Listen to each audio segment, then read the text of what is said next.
Hyderabad Kukatpally ACP Sanjeeva Rao ఇంటిపై అవినీతి నిరోధక శాఖ అధికారులు దాడులు నిర్వహిస్తున్నారు. ఆల్వాల్లోని సంజీవరావు ఇంట్లో అనీసా దాడులు కొనసాగుతున్నాయి. ఏసీపీ స్వస్థలం వరంగల్ జిల్లా రేగొండ మండలం దమ్మనపేటలోనూ అనీసా సోదాలు చేస్తోంది. వరంగల్లోని సంజీవరావు బంధువుల ఇళ్లలోనూ అధికారులు దాడులు చేశారు. హన్మకొండ అడ్వకేట్ కాలనీలో అనీసా అధికారులు అక్రమ ఆస్తులను గుర్తించే పనిలో ఉన్నారు. అనీసా డీఎస్పీ సునీత ఆధ్వర్యంలో 6 బృందాలుగా ఏర్పడిన అధికారులు సోదాలు నిర్వహిస్తున్నారు. ఆదాయానికి మించిన ఆస్తులకు సంబంధించి కీలక పత్రాలను పరిశీలిస్తున్న అధికారులు కోట్ల రూపాయల అక్రమాస్తులు ఉన్నట్లు గుర్తించినట్లు తెలుస్తోంది.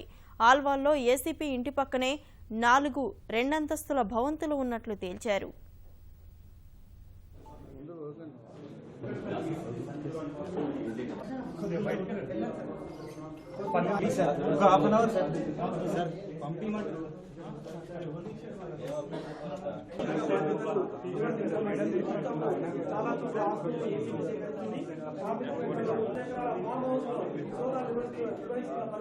మొత్తానికైతే చాలా పెద్ద టీంని ఏసీబీ డీసీ ఏకకాల రంగంలో పిలిచారు.